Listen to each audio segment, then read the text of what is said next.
Elizabeth Jordan abakora umushinga wa Real Estate, kugura amazu ashaje akayavugurura yarangiza akayagurisha, kugura ibibanza akabyubakamo inzu zamara kuzura akazigurisha.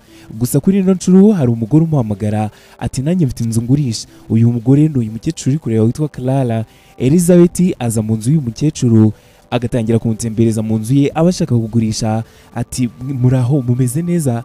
Clara ati tuzamuke mu nzu njye kukwereka, dore rero ngiyi inzu yanjye, urumva mwana wa mfite ibibazo by'amafaranga maze iminsi nyenye. Ati oh iyi nzu ni yawe? Ni inzu nziza cyane rwose. Ati ifite ibyumba bingahe? Atangiye kumubwira ati urumva iyi nzu njye n'umugabo wanjye twayibagamo igihe kinini cyane, ni nziza cyane. Atokereka ndebe ibyumba, oh kino cyumba gikinze kuki kimeze gutya? Ati oh kino cyumba cyita war room. Iki cyumba rero nicyo nsengeramo, ni icyumba natunganyije kinini cyane nyisengeramo. Urumva iyo mfite intambara zitanyoroye ndaza nkafata icyumba cy'amasengesho cy'ibiwanjye nkagisengeramo. Urumva ibyo bipapuro rero ku bikuta ni 40 mu Bibiliya nagiye nandika. Urumva iyo mpuye n'ibibazo rwose nicyo niyiziramo.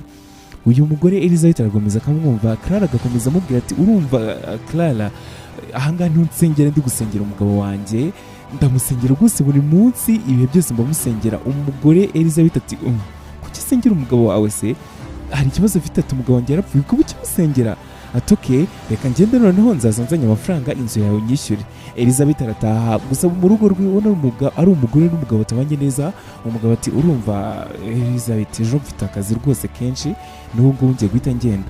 Umugore nawe aba ari umugore uhora mu kazi, n'umugabo noneho we wabyikubye abahora ashwana n'umugore we, amubwira ati kandi Elizabeth nongeye kumva uko waguriye mukuru wawe telefone, njye biramenya usimba ko rwose ntugakoresha amafaranga y'urugo utambwiye.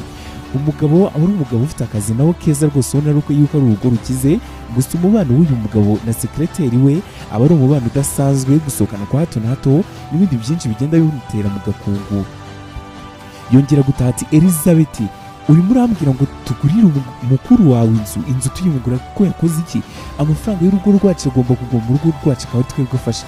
Akana kaba kaje kwereka papa wako ukuntu kagize amanota meza mu ishuri, gusa igipapuro kagitazi kakigendera kubw'umubano mubi uri mu rugo. Mu gitondo cya kare urugo rw'abakristo babyuka baza gusenga. Pasiteri arimo yigisha ati ingo nyinshi muri iyi minsi ziri gusenyuka. Dore tubona wa sekreteri w'umugabo we araza, yamara kwicara ati muraho mumeze neza, akongera akajya kwicara ku ruhande. Muri ahangaha muri salo rero umugore arimo arya n'umugabo arya, umugabo akavuga ati ariko ibyo nkubwira ntabwo byumva, ibyo rwose umbwira byo gufasha mukuru wawe rwose nzaramuke numvishe yuko wafasha no ku mafaranga yawe ndamajye. Umugore nawe atumva reka nkubwire njyewe ibyo mbwira ntabwo mbyumva rwose, amafaranga nijye uyakorera, umukuru wanjye nzamufasha kandi rwose ibyo ngibyo nta n'icyo bikureho na kimwe. Umugabo ati ntabwo ibyo bindeba, ndi umugabo hano mu rugo ndakubwiye ngo ntacyo uzakora. Umugabo wo umaze yitwara iminsi yitwara nawe rwose, bongera kumutwereka kuri telefone arimo avugana na wa musekreteri we bamaranye iminsi bakominikana bagiye guhura. Twongera kubona tukabona Elizabeth yaje kureba wa mukecuru ati ariko hari ibintu hakoresheje ubushize, urumva rwose umugabo kuki umusengera kandi wumva yaritahiye. Uyu mugore Clara akamubwira ati urumva buretse mubwire, rekeraho ngo mubwire, umugabo wanjye yaripfiriye nyine kuko nk'uko bivuga, ariko ngomba kumusengera. Ati nanjye mfite umugabo wanjye rwose birutwa no kuba yaba yarapfuye, umugabo wanjye ntacyo amfasha, amafaranga akora simenya aho yagiye akamuzana. Ati reba hano uri kumbwira ngo ugiye gutandukana n'umugabo wawe Elizabeth reba kino cyumba ukireba, iki ngiki ni icyumba cyitwa war room, ni icyumba cy'intambara, iki nkirwaniramo. Nujya ubona umugabo wawe yagukoreye nabi witanga umutuke, wiburana nawe, ushaka gutandukana nawe, jya uza umusengere. Uri kurwana intambara itariyo, kurwana n'umugabo wawe, guhangana nawe, ibi ngibi nta gisubizo bizazana, kuko umwanzi wawe ntabwo ari umugabo wawe, si umwana, umwanzi wawe ni Satani, kuko urugo rwawe niwe uruzanamo intonganya. Elizabeth amenya yuko kahangana n'umwanzi utari we, umwanzi we ntabwo ari umugabo we, ahubwo umwanzi we ni Satani. Aza mu rugo akegera akana ke gakobwa akabwira ati ubabarire cyane Brianna, tumaze iminsi tutakwitaho ariko turagukunda cyane njye na papa wawe. Brianna ati mama wewe wenda waba unkunda use nka papa, noneho wavuga ko nkunda papa, ntajya nanyegera n'abashaka no kundera. Elizabeth yewe ubizi neza yuko ibyo ari kuvuga bitamuvuye ku mutima. Ati mwana wanjye papa waragukunda kandi ni ukuri uzihangane. Buracya akagaruka kuri wa mukecuru Clara, bakomeza baganira amubwira ati ariko umugabo wanjye ni ukuri sinzi, njyewe nakagiye nkashwana nawe rwose, umugabo wanjye ndumva nshaka gutandukana nawe, nkijyana n'umwana wanjye tukiberaho mu mahoro. Umukecuru ati wihangana n'umugabo wawe, nibyo nakubwiye iteka. Umugabo wawe ntabwo ariwe kibazo cyawe, ukwiye guhangana ukamusengera. Hangana na Satani, numutsinda nta kabuza uzaba utsinze igise kibi ku mugabo wawe. Bibiliya ifite ibintu byinshi cyane byagufasha. Elizabeth nyuma y'icyo kiganiro agaruka mu rugo, gusa none atangira guhindura ibintu byose, yandika imirongo ya Bibiliya, yarangiza akaza mu cyumba cyari kirimo akabati k'imyenda, atangira gukuramo ibi ngibi byose, abikura aha ngaha, yajya yicara agasenga. Rero agenda abona bitashoboka, bitahura neza, niko yatangiye gutunganya cya cyumba. Umunsi umwe rero ari aha ngaha, ajya kumva mushuti we aramuhamagaye akakubwira ati umva, hari ibintu ushaka kukubwira ku mugabo wawe. Ati oya, ibyo ushaka kumbwira ku mugabo wanjye bireke. Elizabeth n'ubundi umugabo we gukomeza gutungurana kuko yongera gutaha, n'ubundi afite amahane menshi cyane, akaza abwira Elizabeth nabi, ariko Elizabeth rwose akamwihora akamukosoza neza. Arataha akaza akabwira Clara ati yego umugabo wanjye noneho yatashye nyine nuka ndamwihorera, nanga kumusubiza. Turumva ko atangiye kubikora neza. Noneho rero ugisoma iyi mirongo yo muri Bibiliya ukomeze ugende wihatira kwitwara neza, nubwo umugabo wawe yakomeza kwitwara kuri wawe ntukabyiteho rwose, kandi uzagenda ubona yuko bizabyara ikintu cyiza. Iyo avuze nawe ukazamura hejuru, ntabwo ikosa rikosorwa irindi, ujye uca make weho rwose umwihorera.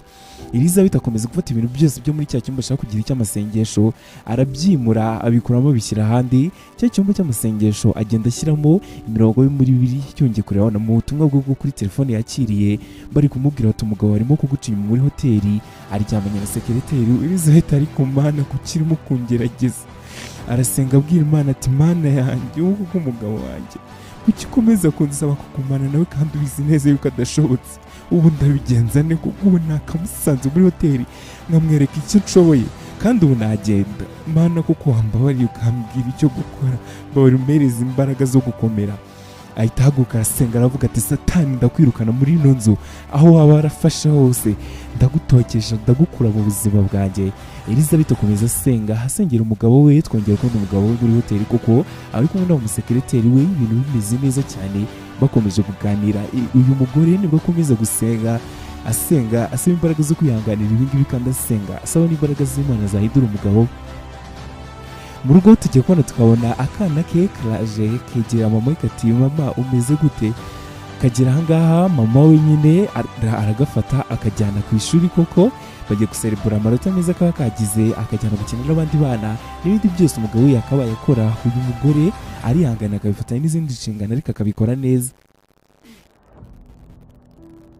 Umugabo arataha afashe telefone y'umugore we, atungurwa no kubona message yuko umugore we azi neza ibijyanye n'ukuntu uyu mugabo aba amuca inyuma.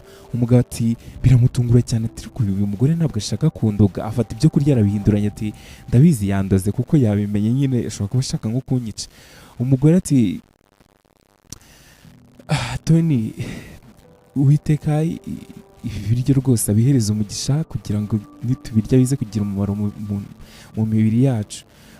Umugabo ati shana kuroze, niba wanandoze ibyo biryo niwe bigiye guhitana. Twongera kugaruka aha ngaha rero, umugore kuko aba yarahindutse, ribereye umwana mwiza, avugisha umugabo we neza. Umugabo agatungurwa ati ariko ntukaze unyisetswaho rwose, ibyo kibyo nambwira simya mbyumva neza cyane, njye narakaye cyane. Umugore ati ariko se kuvuye mu kazi warakaye, winsakuriza, abanyirukanye mu kazi, ibintu byose nakoraga bitemewe n'amategeko kuri kampani banyirukanye, rero nawe urimo kuza unyisekeshwa aho mbwira neza ati kurakara ariko ntacyo bikemura, turi aha ngaha ndi umugore wawe, tuzafatanya ibyo tuzabishakira igisubizo. Umugabo ati ndakwiyamye, wimbwira ibyo ngibyo rwose. Nijoro umugabo aza kuryama, yarangiza akarota arimo umugore we hari ikintu kiri kumukubita, yajya kumutabara agasanga niwe uri kwikubitaho ubwe. Biramutungura cyane, agahita anabura ibitotsi, agakanguka hagati mu ijoro, atangira kugira inzozi mbi cyane. Nibwo yinjira mu cyumba, ahita abona cya cyumba nta kintu kikibamo, hirirwamo amasengesho atandukanye y'uburyo umugore we yirirwa amusabira ku Mana. Imirongo yo muri Bibiliya ivanze n'ibyo umugore aba yifuriza umugabo we. Umugabo nyuma yo kubura akazi akamara iminsi myinshi cyane ari mu rugo, atangira kubonera umwana we akanya, ari gusa umwana we bimutungura, akaganiriza umwana we. Umugabo agenda asoma ibyo umugore we yagiye amwandikira byose, apfukama hasi agatangira gusenga avuga ati Mana yanjye, nabaye umubyeyi gito, nari ukunze, sinigeze mpereza agaciro umugore wanjye, igihe cyose twamaranye nari ukunze, umwana wanjye ntabwo azi ijambo ryanjye ryiza, niyihugiyeho, sinigeze amenya yuko umugore wanjye n'umwana bari banyeneye. umugabo arahinduka agafata umwana akamujyana gukina n'abandi bana, atangira kumujyana ku ishuri, abonera akanya umuryango we atari yarigeze awubonera igihe yari afite akazi. Atangira gufata akana akakajyana kureba filime muri sinema, akakitaho bishoboka byose kugeza mama waje. Ahangaha uyu nguyu araza agahura na bosi we, agera mu rugo agahita asanga imodoka yisize ku kazi bayimuzaniye, akaza abaye cyane. Umugore ati ariko se Tony ko mbona ubabaye cyane, ati imodoka yanjye barayizanye, nari narasize mu kazi kari abanyirukanye, murumva byarangiye nta n'andi mahirwe ahari, ariko nta kundi nyine ninjye wizize. Umugore ati Tony wihangayika. Umugabo ati kuki umbwira ndeka guhangayika, kwirirwa nicaye hano ngaha mu rugo. Atariko Elizabeth mbabarire, ndarikunze ubuzima bwose nahoze ndimo kwitwara mu buryo budasanzwe, nayo sinzi ukuntu nisanze byaragenze gutya, ndagusaba nukuri unyihanganire ku bwa buri kimwe cyose kitagenze neza hagati yanjye nawe, umubano wanjye nawe ndashaka yuko wakomera tugatera imbere kurushaho. Umugore ati njye ntabwo icyo ngushaka ari amafaranga, ntabwo icyo ngushaka ari ikindi, ndagushaka nk'umugabo mu rugo wubahiriza inshingano zawe, uba umubyeyi mwiza ku mwana wawe. Umugabo upfukama hasi agasaba imbabazi ati ni ukuri Elizabeth, nciye bugufi imbere yawe, umbabarire ni ukuri, kandi amahirwe ya nyuma nuyampa ukongera kunyumva sinzongera na rimwe mu buzima kukubabaza. Umugore wari ufite umurava n'urukundo rwinshi cyane no kwizera amasengesho aba ari umugabo we, agahita anamagana wa mukecuru akabimubwira. Umukecuru ati ni ukuri ko Imana nejejwe nawe umukobwa wanjye, Imana ikomeze kubana namwe kandi bahereze umugisha. Umugore araza agasanga umugabo we arimo gusenga. Igihe kinini cyane umugabo aba akimarana n'Imana n'abana be n'umuryango. Muri runo rugo rutangira kuba urugo rwishimye, nubwo amafaranga we yaragabanyutse binjizaga, gusa umugore we akomeza gukora akazi yakoraga ko kugura no kugurisha inyubako, n'ubundi amafaranga y'ingenzi bakayabona. Umugabo mu gitondo cya kare aza kuri kampani, ahageze aza kureba ba bosi, abahereza ibikoresho biba byaranyerejwe mu gihe ari ahangaha. Mwibutse yuko iyi aba ari kampani ikora ibintu by'imiti. Uyu mugabo afata imiti, agafata ibinini bimeze nk'ibiyobyabwenge akabigurisha mu buryo bwa magendu, bikamuhesha amafaranga y'inyongera arenga ku mushahara we. Ba bosi bati rwose tunejejwe nawe, iki cyaguteye kuzana ibi ngibi kandi birimo amafaranga menshi byari no kugufasha mu buzima bwawe busanzwe. Umugabo ati oya, nasanze guhemuka nta kindi bimaze usibye guteza umuntu agahinda gusa, nshaka kubaho mbohotse numva ko nta kibazo mfitanye namwe. Ahangaha rero umugore nawe akazi ke gakomeza kugenda neza, we n'umugabo we bagafata akanya bakaza muri cya cyumba cy'amasengesho bagasenga. Umunsi umwe ari n'umugoroba bosi aza kubasura, akinjira akavuga ati wa mugabo we, twanejejwe rwose n'umurava wawe, kuba warakoze ibyo wakoze ni ibintu bibaho, abantu barakosa, ariko rero gukosoza nabi neza ukaba warafashe umwanzuro ukuza ukatuzanira biriya ukanadusaba imbabazi, ni ibintu bitunejeje cyane, kandi ejo mu gitondo rwose uzagaruke mu kazi. Elizabeth ararira bikabarenga bakanezerwa cyane, ati mugabo wanjye amasengesho niyo akora ibi ngibi byose. Elizabeth mu gitondo cya kare arongera akajya kureba Clara akamubwira ati Clara byagenze neza rwose, ubu ngubu njye n'umugabo wanjye twiyunze tumeze neza, n'akazi bamwirukanyemo bongera barakamuhereza. Uyu mukecuru ati hoya wikwishima, ahubwo shima Imana ukomereze, ahubwo munasenge, amasengesho muyongere, nakabuza muzabona ukuntu ubuzima bwanyu buzagenda buba neza. Umuryango wishimye, umuryango usenga, ubuzima bwabo bwarongeye buba bwiza. Isabukuru y'amavuko yagera bakayifeta, ubuzima bugenda neza cyane, umugabo asubira mu kazi, umugore nawe mu kazi. Iyi filime yitwaga World Zone cyangwa se War Room. Njye nitwaga Dick Elodie, mukomeze kugira byiza.